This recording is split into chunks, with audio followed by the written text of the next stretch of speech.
Welcome to our podcast. My name is Epimack Mbeteni, and today I have the pleasure of welcoming Mr. Massinda, the CEO of FSDT. Karibu sana, Mr. Massinda, to the Vodacom 25 years podcast. And today we'll be discussing about, the real thing, financial inclusion, financial empowerment, financial deepening. And without further ado, I'd like to start with my first question to Mr. Massinda. So if you reflect, Vodacom is celebrating 25 years. Yeah. If you reflect the evolution of the 25 years, how is Vodacom evolution and vision and mission aligned to FSDT mission of deepening financial inclusion in the country? Well, thank you very much, Epimack, for that question. And allow me to also say on behalf of FSDT and on my own behalf as a longtime Vodacom customer as well, congratulations on 25 years. It's actually very interesting that when you think back, to sort of 25 years ago, from a digital transformation perspective, just how much things have actually changed. So when I think back over 25 years ago, before before mobile money came onto the scene, there, folks that lived in rural areas really did not have that much, very little access to formal financial services. Even if you think back to how remittances were done, from urban to rural, it was mostly by sending money either via buses or via a trusted person who would travel to the rural areas, and that might not have been that frequent. So if you can actually picture, and that's what I was talking about when you think of how much time has passed. So when M-Pesa first started, I believe it was in 2008. That really started to change this paradigm shift in terms of also bridging the rural urban divide in terms of access to financial services. So if you think about in 2009 when the second FinScope survey came out, I believe mobile money penetration, it had just started, so it was just around 1.1%. But then if you go on to 2013 was the next one, it had jumped to about 50%. And then in 2017, it jumped to about 60%, all the way to now 2023, just 2 years ago, where it's at 72%. So it's really, mobile money, even in terms of us as FSDT, as a financial sector market facilitator that's looking to develop or to foster the development of an inclusive financial sector that meets the needs of those who are underserved.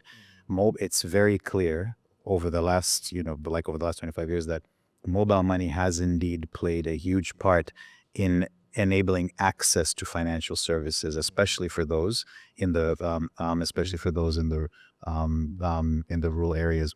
And I think what you can see from the jump that I just described from 2009 to 2023, what that signals the addition in the percentage of adult Tanzanians that actually utilize mobile money services. It actually signals trust in formal financial systems and in mobile money.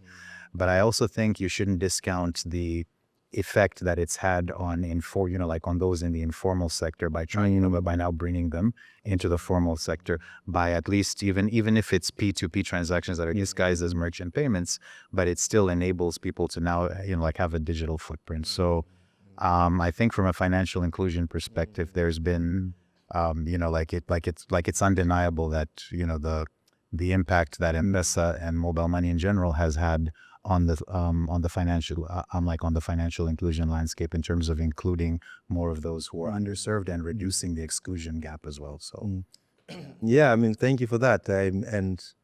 I remember back in the time we used to queue just to get local tokens. Yes, absolutely. I know this generation doesn't understand that, but that was our world actually. And now over time, what we've started doing is to build now new use cases. And I was joking with you before we started that one of the reports that we use a lot is the FinScope report, because it gives us insight on to what we need to address next. So we started 2014, I think, addressing the issue of access to financial, to credit. Yes. We launched Empower, which was our first flagship product. And then with time, we started adding up more and more use cases. So And funny enough, if you think of Empower as well, because FSDT is part of a regional, like we're an independent entity, but we're a part of a regional network of similar FSDs that also operates in other countries. So our sister organization, FSD Kenya, also worked, like on Empower, basically, like supported the development M-Shwari, like essentially in Kenya. And then I do believe there was some support, quite possibly from FSDT here as well. So it just goes to show you, how, like how long, like how long we have actually worked together. So no, I mean, you're right. Even when you were launching Mkoba, so maybe discuss it later, but Mkoba was one of the products that is telcos. When you launch a product, we want to go 8 years to market it on TV, on radio stations. And then when you reach out to FSD, say, no, these guys need to go to where they are, the grassroots, the marketplaces. And then when you change the strategy, you saw immediate the uptake of the product. Exactly. See a lot of memories over the last 2 years. A lot of good memories. But I have a question for you though. So when you look at the sort of shift now, because if you look at financial inclusion and access to financial services, obviously like the story is undeniable that more Tanzanians have access to financial services. But now when it now also sort of begs the question, okay, we have access, now what? And if you look at our last FinScope survey, despite all of the advancements that we've made, cash is kind of, like sort of still king. And, so now, like sort of moving towards now usage and, like financial empowerment. Like, how do you, like, how do you see FSDT and, like, I'm like in Vodacom trying to, like working together to sort of now shift to drive the shift from financial access to financial empowerment? Yeah, I think that's a very valid question, because if you look at inclusion, we've made progress. So the next phase is solving the usage gap. And at Vodacom, of course, we've taken step by step. It's a bigger problem, but I think the first entry point is make sure that we design products that are really addressing consumer needs and they are customized. So we started addressing these microloans. From Empower evolved into new products like, Mgodi, them, overdraft products. And then we started also looking at the SME sector. So our agents, and there we're solving two problems. One is, of course, we know that there's a challenge of float availability, especially on weekends and after working hours. So we created an overdraft product for them to keep on supporting our consumers, even when it's weekend or if it's at night. So what we're seeing actually on that space, we are seeing a growth in terms of adoption. Now talking from the supply side. If you look actually from 2014 to today, the adoption has grown like 1,000-folds. Now close to 30-40% of our customers are using the credit products. And then we've evolved further in now trying to address other areas. So we looked at the issue of payments. And the first entry point is usually to onboard the touch point. So we made sure at least services are available across the country. So we invested on that. And at least right now, I would say most places you go, you find an option to pay digitally. And yes, of course, the adoption has been growing also. Happy to say that also, close 40% of our consumers are now making digital payments. The volume per customer is also growing, which is a good thing if you look at it where we come from, where we are today. So we are tracking that KPI very closely, because that actually informs the digitization agenda. But also in other areas, we have looked at other sectors. If you look at FinScope report, for example, shows the number of participants who are participating in capital market was 0.5. You look at that problem, we partnered with Sanlam. We launched last year a product called M-Pesa. So you can imagine 0.5% of adult population, that's like less than 200,000. And then just 8 months, it just explodes. So we're trying to drive that usage. But one thing that I kind of picked out of your, like out of the response that you gave is evolution, essentially. So if you think about when M-Pesa first started, it was primarily, like trying to solve for like remittances, right? and making it easy and safe for people to, to send money home, but in a, in an affordable manner. So if you think about moving from now just access, and that action in and of itself had the, whether intended or unintended, consequence of bringing more people into the formal financial system. So as you're now moving from financial access to now financial empowerment, what financial empowerment, at least to us, sort of entails is utilizing a range of, of different financial products and services, but also developing the capability to use those. And I think, from the different examples that you've given in terms of, the different product ranges that you started, I'm very glad you mentioned the point about M-Pesa, which is which is, sort of mobile trading that, that allows, investing even at, at retail level. So someone with 1,000 shillings, whether it's, the receptionist or the guard at the gate or the ordinary shopkeeper who wants to, just put a little bit of money aside. And we all know that when it comes to, when you look at gender dynamics, women generally tend to save more than men. So this gives women,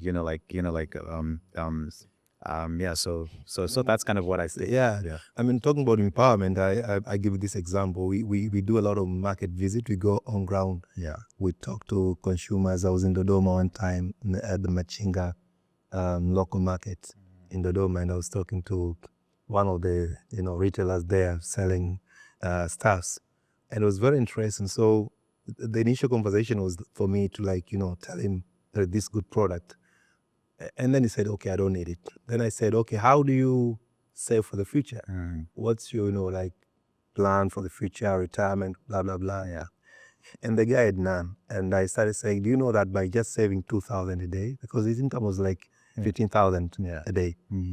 2,000 a day, that's 60,000 a month. Then we did the math for 1 year, we did the math. Yeah. So because it's compound interest of the first year, the second year, third year. Yeah. But fourth year, 7 million. Asked me, have you ever touched 7 million? And the guy said, bring me the SIM card. I want. Yeah. So for me, that's really empowering when you see people are using the products. Yeah. And it's really transforming their lives. So yeah. Yeah. So financial literacy is a big issue.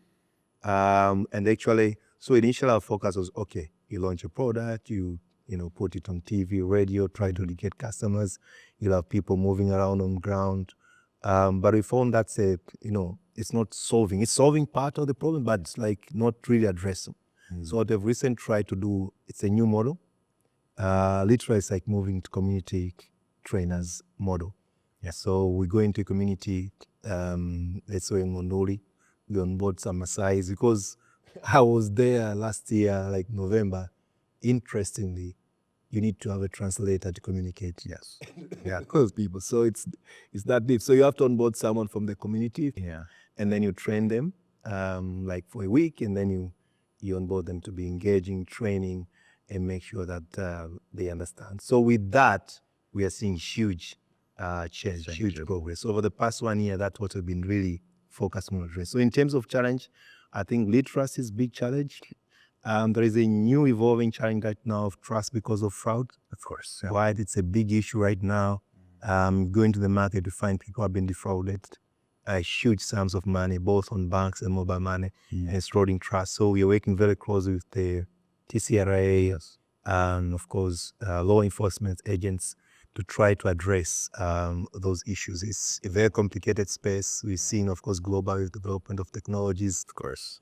And, of course, the literacy again. It's a bit of a challenge, but we are working day and night to try to address that, because financial services is all about trust. Of course. If that is lost, then everything is, everything has to have a beginning. So you try something, you see if it works and under what conditions it works, whether it's scalable or not. I think in terms of, when it comes to financial, sort of capability, these a lot of these initiatives, or the challenge that we faced is the sustainability of them. I know, you can, and as you mentioned, you can try doing things via radio, you can try, having campaigns and things like that, but it's very difficult to measure whether, what someone has actually gained from it, and we've also had our own experiences.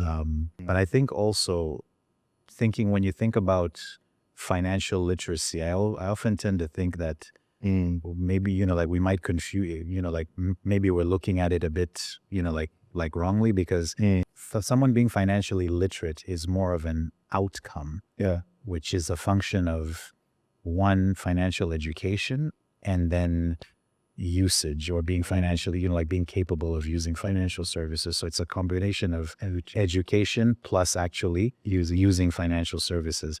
I mean, I think we can all admit, as you go up the level of complexity, financial services are actually quite, can be quite complicated. So, I think the more you get some, so I think as we attempt to now look at how you can do this in a sustainable manner, for example, sort of teaching someone to use a financial product or service, which is kind of how the pivot that we at FSDT have taken as we work on product development is, how do you build in teachable moments that, that one, teach someone how to use it, but also, of the sort of the pitfalls that, like to watch out for, as you mentioned, fraud. This is how, and this is how you're supposed to move, to also build, like that trust in these products and services, understanding also how consumers engage with, like with products as well. So, so, like try, so for us, the biggest thing is, how do you do this, one, in a cost-effective manner, but also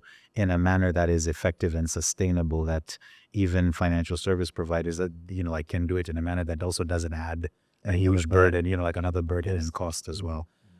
So, so at least at FSDT, this is kind of how, this is kind of how we're, like we're sort of, like we're sort of thinking about it. And we've also, even through the, like the approach with M-Koba, utilizing sort of your, like your trusted community, I'm like touch points. So your community leaders, your community-based trainers, peers as well, like, as with the example that you gave about the Maasai, where you had to get someone to translate, and that's very key, because someone is likely to listen to someone that they can relate to as well. So it's this, the financial capability portion is like is something that everyone like is trying to crack, but to figure out like a way to do it in a sustainable manner. The Bank of Tanzania has really been like I'm like a key player here, especially in the development of the curriculum for financial certified financial educators. So sort of setting, the minimum standards of competence for these, like for these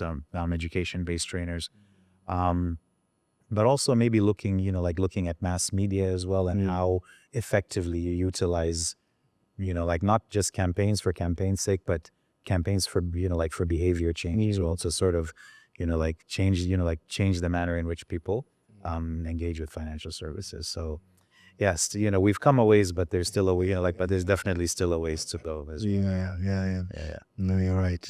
Maybe one question that I could ask is, obviously one of the areas that we support, aside from working in the policy and regulatory space, but also in the financial infrastructure space, one area where we directly engage with financial service providers and include, like, and where we've engaged with Vodacom is, like is on product development, basically. So I guess my question to you would be, like, how do you feel, our two institutions could continue to work to ensure that financial solutions are relevant, especially relevant and appropriate, especially for those who are, that target segment of women and youth who are who are underserved or even excluded completely. Yeah. No, I think it's a good question. As I said before, I mean, our two organizations have been working together in the past, and we think the big value that we get from FSDT, apart from research, is really the ability to do that design thinking and policy when it comes to product development. Because, usually the normal telco, what they'll do is just create one size fits for all. And what we've learned in this market doesn't work that way. So I believe, especially in the areas of youth and women, we need more of, these sorts of product development. We need to understand the market segment, because when you say youth, ideally what comes to mind is age, right? Yes. But someone in Dar es Salaam is completely different from someone deep in Lake or in north or south of Tanzania. Exactly. So I think we are that moment whereby we need to leverage the power of technology, especially now with AI and all these things, plus design thinking to now customize products specifically for a specific segment. So at Vodacom we have a product called J4U. J4U just simply means just for you. Just for you. Yes. I think we are at the point I've used it quite often myself. We need just for you on coverage. And I think in the market we've not done that. I think maybe it's a space that I feel we need to work together, understanding exactly the needs of particular segment and place, and then now customizing our products. I believe with AI now we should be even able to start looking at even language. Yes, absolutely. Absolutely. I think for me, the trip to Monduli and the trip also to Lake Region, we visited, I think, Musoma somewhere, whereby we needed a translator. That was eye-opening. That's true. Then I say, okay, when these guys have got problem they want to call call center, they won't even able to. They won't even able, to be supported. So imagine with the power of technology now, you're able to have a way of communicating to them in their language. Imagine with power of technology, you're able to create products that instead of just dialing, for those who don't know how to read and write, they can call and make transactions. So I think you're happy to keep on working with FSDT. Absolutely. I think we're just scratching the surface. Absolutely. And I believe we can work together to unlock bigger growth and digitize the economy in Tanzania.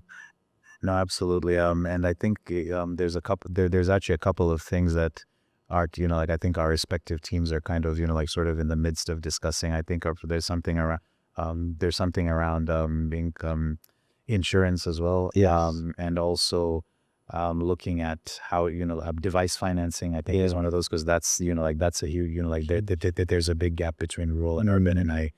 And so trying to look at different, sort of pricing models, and like, as you rightly said, you can't, like one size fits all.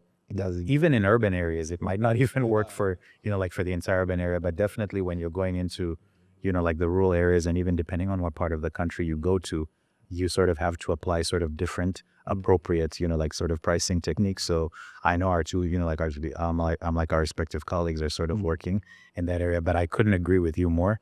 I think evidence-based research is critical, and I know like you said earlier, when a new joiner comes, you give them the you give them the FinScope. So if you qualify to join us,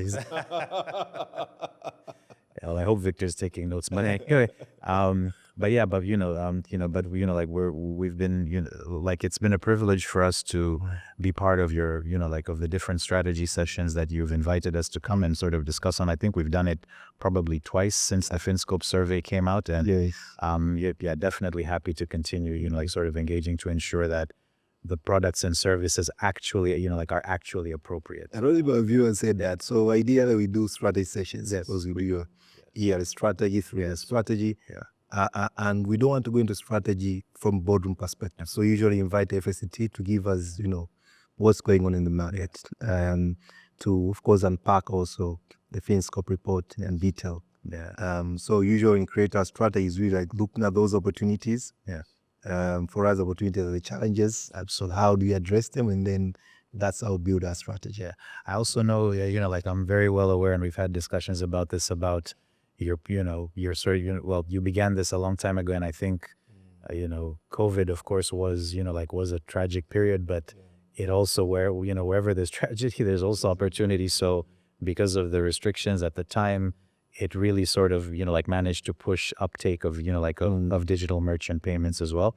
And that's also one area that can also help to bring a lot of, those who are in the informal MSME sector into the formal sector. As we, so as you're well aware, we're actually now doing the MSME survey, the FinScope MSME survey, which sort of looks at the lay of the land and gives, and it'll give a state of the, sort of a state of the union report on the state of the micro, small and medium enterprises segment in the country, but also in terms of their their access to finance, and the challenges that they face in terms of both the policy and regulatory environment that prohibit them from growing, but also the challenges that they face in terms of accessing formal financial services. So, so hopefully this, this is also another piece of, research that will help that will help to now bring, to now, to reduce the high degree of informality that is actually prevalent within the MSME sector. There's one report that I'm really waiting for. It is that I was just reading actually today somewhere SME contribute 35% to the GDP. Yes. Yeah. That's huge. And then in terms of employment, like close to 50%. Yeah. It's huge. Yeah. You look at any economy in the world. I don't care how well developed it is. It's small businesses or how formal they are. Small businesses are literally the engine of growth because they're the ones that employ a large amount of people. I think I was speaking to a colleague who actually asked the question, how many employees do you think some of the largest companies in the world have? So Unilever, your Walmarts, your Apple, they may have, very big, from a valuation perspective, they're very huge. But if you look at the number of jobs they generate, it isn't close to the, to the number of jobs that are demanded in the market now. So if you are to grow, especially with a country like ours that aspires to be, to have $1 trillion economy by 2050, you're not doing that without, the development of MSMEs as well, both for the growth of the economy, but also for, but also for job creation as well, which means even the financial services that are going to drive us there also have to evolve and include them as well. So yeah, very happy, happy and excited for the findings to come out. I believe the data collection will take place, sometime towards the end of the year, and then the report should come out early next year. So, and we're very grateful for the contribution that Vodacom has actually made to the implementation of the survey. If you can give more, we'd take it. But anyway. Oh, great. No, thank you for that. Yeah. For me, from the research, but from my experience, from ongoing experience, I would say we need to solve for rural. I think that might mean products, that might mean new approach to how we do, financial literacy and training. But I think we need to solve for rural. We have made some progress, but still a lot need to be done. Yeah. Youth and women, of course. Yeah. We need to create, I think, customized products for them to address their challenges. Key is the SME report survey which we're doing. Yeah. I think it will help us inform into what we need to do next. So if I look at the future idea, I would say if we focus on those areas, that would be a big transformation, big contribution actually from our two organizations. Absolutely. And to the economy, to the country, to the to everyone. Yeah. So really looking forward to it together on those areas. I think rural, youth, women. Yeah. And the next 25 years will be more exciting. And again, on behalf of FSDT, just, please allow me to say thank you very much for the partnership that we've had over the last number of years. I believe we have made collectively a huge impact in terms of access to financial services, ensuring more Tanzanians have access to, to formal financial services. And now, again, excited to work on the future in terms of tackling usage, but also how you solve, as you mentioned, for, for the rural areas, which is where most of the underserved and excluded are. But also, the rural area, agriculture is one of the drivers, key drivers of the economy. So, even with your platforms like Mkulima and things like that, and even Mkoba, because the community microfinance groups are where a lot of women tend to get their financing from. So any enhancements that we can, that we can work on together in terms of the Mkoba platform is something we're excited to be working on. I mentioned device financing earlier on, but even in terms of how we can also collectively solve for addressability issues such as access to IDs. So as we're so say as you're launching, a product, or whether it's device financing and things like that, how you also enable folks to also be, how you also partner with the likes of the National ID Authority to also bring them along to also register others. And even as you're doing Mkoba, and maybe I'm trying to get more groups on board, how you solve for that. So it's been an exciting, past 25 years, although we've been around for 20, you guys have been around for a lot longer. But our journeys, but our journeys and impact on the financial inclusion landscape in Tanzania is undeniable, and we're and really looking forward to the next 5 years and beyond. So let me leave you this story. So my brother lived in America for quite a time. yeah. So I remember back in the days, he would say, "I've sent you money through, all the charges. Western Union, that kind of thing. Go to this branch, take money." And then sometimes I forget with the password. Nowadays, instantly. It's instantly into your phone. Yeah. Yep. Yeah, that's how far I've come. Thank you so much. Thank you very for much. joining us. Appreciate it. Appreciate it. Yeah, at Vodacom we say the future is exciting. Yeah. Pamoja tunaweza. Pamoja kabisa. Yeah. Kabisa. Asante. Asante sana.